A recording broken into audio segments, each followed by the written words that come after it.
Okay, so in my defense, I was left completely unsupervised.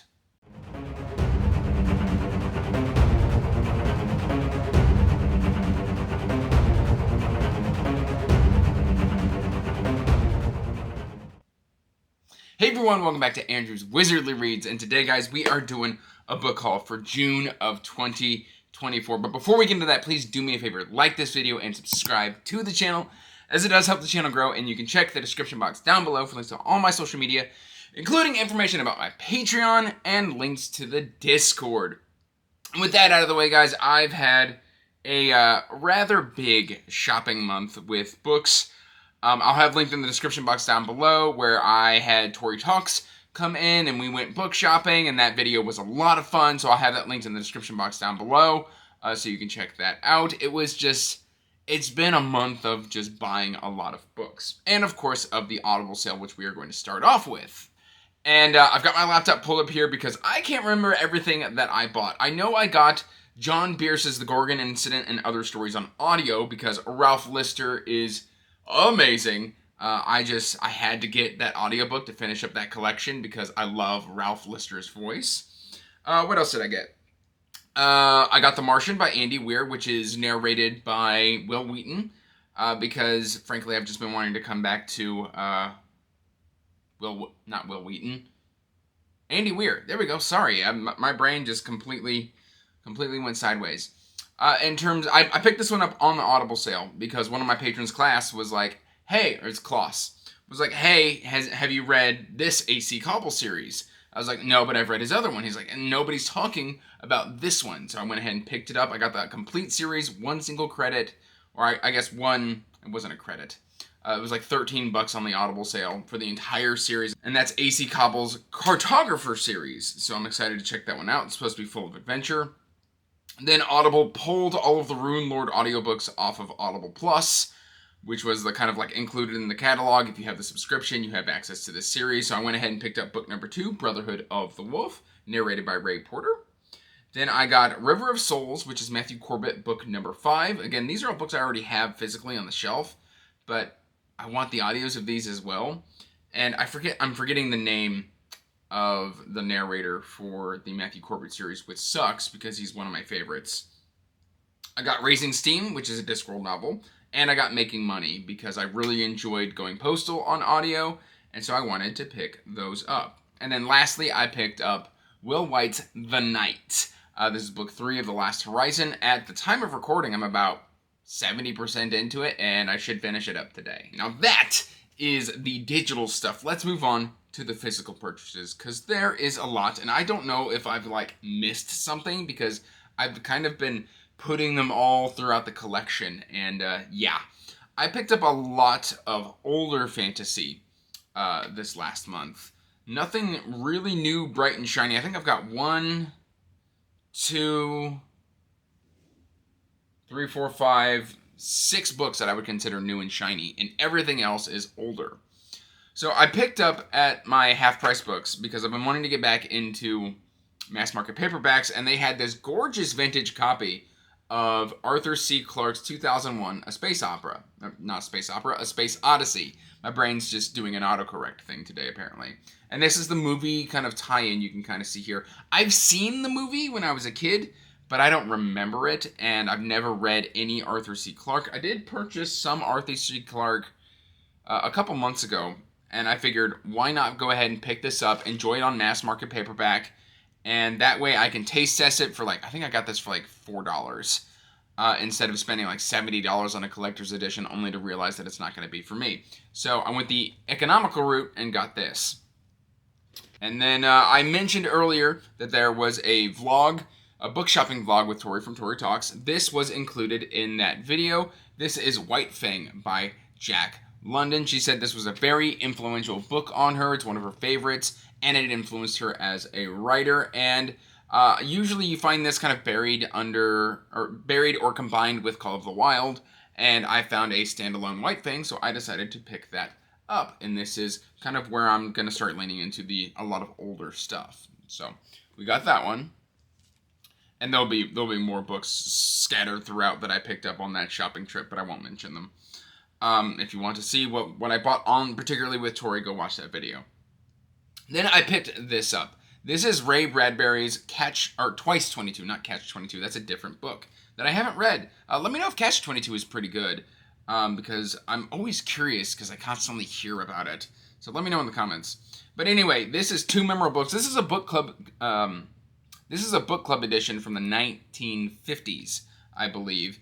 And the reason I bought this was I already have Golden Apples of the Sun, but you can see right here, A Medicine for Melancholy. Now, the reason I got this is A Medicine for Melancholy alone is just shy of $300. This bind-up of these two books, $50. So I was like, okay, if I want a hardcover, I know it's a book club edition, but hey, it's been 60 years and it's still in fantastic shape. It's going to last at least me reading through it. So I went ahead and picked this up for A Medicine for Melancholy because I already had Golden Apples of the Sun and a bind-up from Barnes & Noble. All right, so next up we have got, where do I want to start?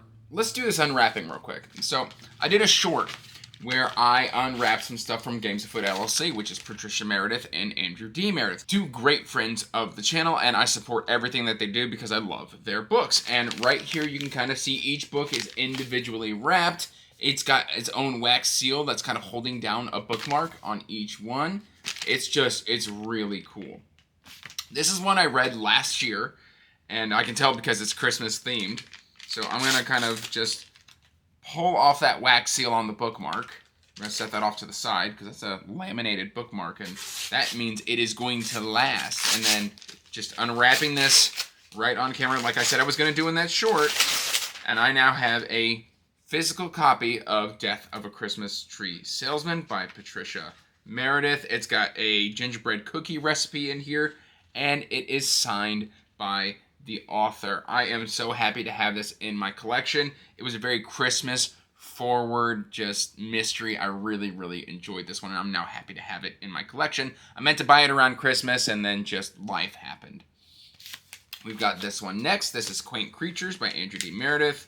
Oh, the bookmark came out without the wax seal. It's a gorgeous bookmark. I have read this one as well, and I really enjoyed this kind of cozy fantasy about basically a giant veterinarian as he takes care of fantasy creatures, and we've got that right here.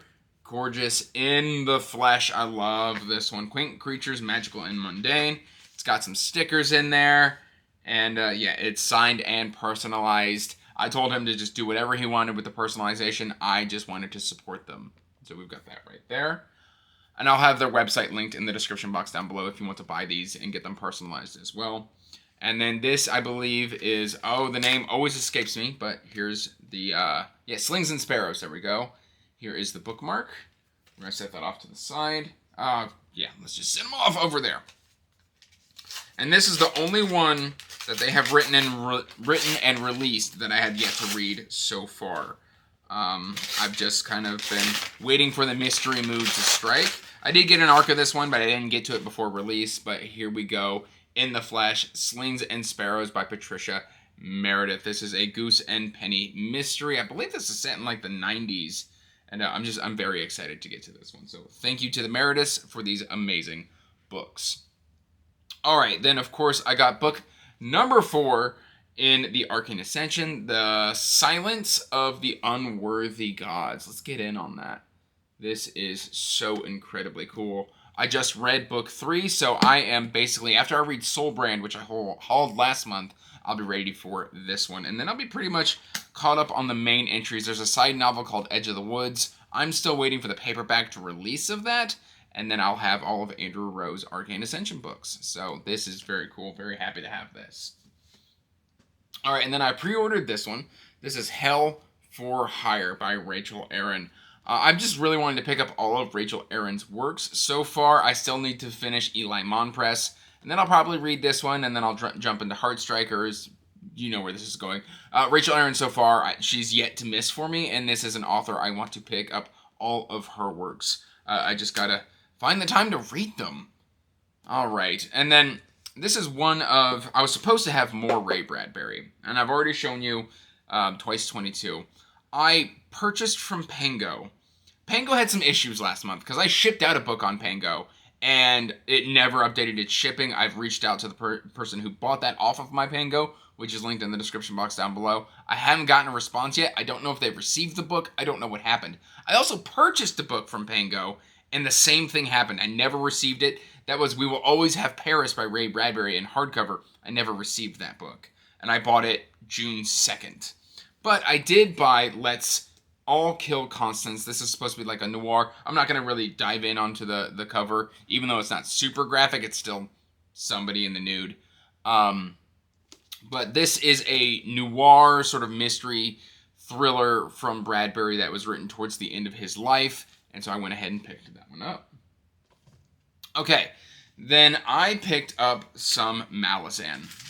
And I'm very excited about this. I got books 4, 5, and 6, not in any particular order, but these were just at my local half-price books. We've got House of Chains in mass market paperback, at least in red condition, but I mean, Midnight Tides is almost in unread condition. Like, it's in really good shape. They had more of them. I figured I'd pick up these 3, and then once I've read those 3, I can always get more. And then, of course, I found The Bone Hunters at another trip to half-price books on a different week. Like, I went to half-price books 3 times over the last month. Again, I was left unsupervised.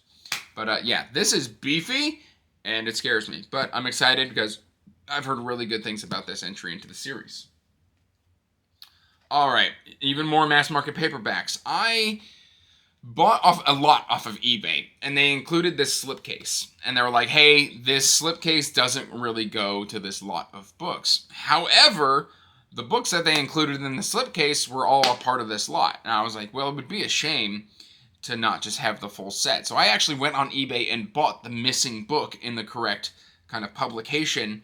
And I've got iRobot, The Gods Themselves, Caves of Steel, which I added. I went and bought separately. The Martian Way, and Earth is Room Enough by Isaac Asimov. Let me see if I can't get them out of here and show you these vintage mass market paperbacks. There's iRobot, The Gods Themselves, The Caves of Steel, The Martian Way, and Earth is Room Enough. I'm very excited to have these because I've been wanting to kind of check out Isaac Asimov. Apparently I'm interested in classic sci-fi, which I know is much different than modern sci-fi. But yeah, I really want to get in there and check it out and see what it's all about. So I went ahead and bought these 5. And then now I've still got stacks of books to show you guys. So I'll speed up a little bit. I also picked up a physical copy of The Martian by Andy Weir because the Broken Binding released this big, beautiful edition, and I'm not on the subscription, so I went ahead and got an original hardcover, and I'll just have to be content with that. It is what it is. I then got 5 Raymond E. Feist books. Gameafoot Press announced that they were releasing The Prince of Blood in a special edition, but it was $150, and I was just like, no thank you. And so for $50 to $60, I got 5 Raymond E. Feist books. I got The King's Buccaneer in original hardcover. It's in good shape. The plastic on the dust jacket around the title is delaminated a little bit. I don't know if you can see it, but it is what it is. I'm still happy to have this. And then I got the same artwork edition. This is the second printing of Prince of Blood. And the only reason I know that is because I got a first printing, but it was in awful shape. And so that's listed on my Pango to just kind of give it away to somebody. But this is the same artwork that Gameafoot Press was doing, and I got this for $15. So it's still in great shape. The artwork is by Don Matz, husband to Janny Wirtz, and yes, please. And then I also got the Krondor trilogy, or I believe this is called the Serpent War Saga. We got Krondor the Betrayal, Krondor the Assassins, and Krondor Tears of the Gods. And one of these, I think this is hilarious. Hold on. One of these, it's this one, has a CD-ROM in the back of the book still. And this was a huge thing they did back in the 90s. They put CD-ROMs in everything. And when I saw that, I just started laughing.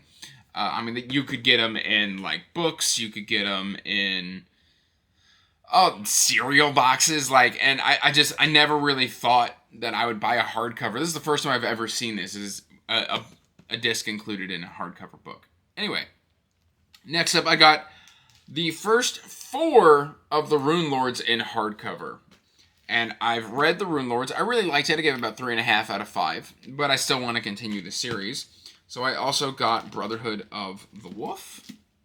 Right here. Wizardborn, which I found at Half Price Books. And then The Layer of Bones. All with Darryl K. Sweet covers. Very, very happy with that. I still have the first 6 on mass market paperback. But for my collection, I wanted the hardcovers. And then I'll decide what I want to do with the mass market paperbacks later. I also was cleaning out my mother-in-law's house. And she had just boxes of books. Which I thought I had gotten them all already. Turns out I hadn't.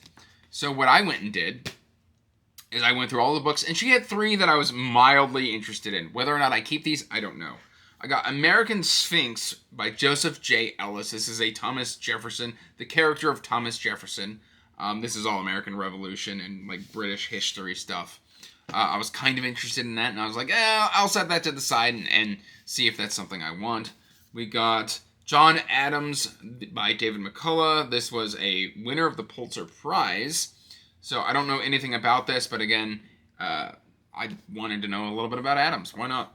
And then, of course, I am always fascinated by Winston Churchill, and so this was Churchill, a biography by Rory Jenkins. So, got these 3 big biography nonfiction books. Not really my thing, but I'll give them a shot. And then let's wrap this baby up. I got right here Les Mis by Victor Hugo. This is the abridged edition. I've had my eyes on the Easton Press editions of this, but I couldn't quite pull the trigger on it. And so I went with a $7 copy that I found at Half Price Books. And I was like, we'll try it out first and see if it's something I'm willing to spend a lot of money on. I'm trying to get better about just buying special editions. Then, of course, we got The Advent of Winter. This was a collection put together by Dominish Books. And I just absolutely love this thing. I love the spine. This is all the authors included in the collection. This is a fantasy advent calendar anthology that you can kind of read. Here's kind of some of the end pages. Let me show you the boards. The boards are stunning. Just so incredibly gorgeous. I'm looking forward to reading this in December. We've already got a few of us who are kind of like, hey, we all kind of wanted to wait for the physical edition. Let's read it this year. That might actually be happening in Tori's Discord. But there's a few of us who want to read this collection together, and I'm very excited for it. I then bought The Sword Unbound by Gareth Hanrahan. I've read about 20% of the first book, whose name is escaping me. It should just tell me right here on the inside of the page. Sword Defiant. There we go. It's The Sword Defiant. I've read about 10% of the 10 to 20% of the Sword Defiant. I don't remember how far I got. And I liked it, but it wasn't like gripping me in the moment. But I decided to go ahead and pick up book 2 because I know I'm going to come back to book 1 and I'm going to enjoy it. And then I did a short on these 3 books, which is the end of the book haul, mostly. I've still got some fun stuff to show you, but I went and got 3 Easton Press books off of eBay for like $60. If you want quality, cheap leather-bound books, look towards Easton Press. My Half Price Books has a whole shelf of Easton Press leather-bounds in fantastic shape for like $40 to $50 a piece, and that's a bit on the high side. But yeah, you can get these very, very affordably, and that is The Three Musketeers by Alexander Dumas. It's got this gilded edge, gorgeous leather-bound book.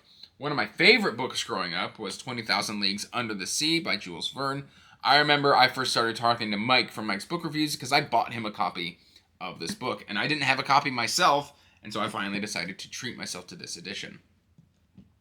And then, of course, I've got a Mark Twain Huckleberry Finn. I read Tom Sawyer as a kid. I don't remember it very much, but I read Tom Sawyer, but I never continued to Huckleberry Finn. Maybe I should pick up Tom Sawyer as well. Who knows? And then I've just got a couple kind of cool things. I got this nice little Beatles. If you've seen my shelves, I've got like a blue meanie mug here on my shelves. I got this Beatles Hot Wheels car that was given to me by my babysitter. She is a huge Beatles fan. We bonded over the Beatles, so this will be displayed on my shelves now. And then we're kind of cleaning up my mother-in-law's house. And I just happened to look up in a corner of a shelf, and I saw what I thought was a bow and arrow. It was not a bow and arrow. And I know as a wizard, I should be more into like swords and staves and wands. But when you give a wizard a crossbow, I mean, what can you expect? This was in my mother-in-law's closet. It was covered in like a 1/4 inch of dust. It had been there for like 25 years. And yeah, I now have a crossbow that I'm probably just going to mount on the wall. I don't quite know what I'm going to do with it. I have no ammunition with this. This is just for display purposes. I don't even know if this thing is safe to fire. But yeah, crossbow, wizard. We'll figure out what happens. I'm multi-classed. How about that? That's all I've really got for you today, guys. So till next time, peace out. Stay magical. Bye. And as always, I want to give a huge thank you to my patrons. Thank you for supporting my passion and my hobby. It means the world to me.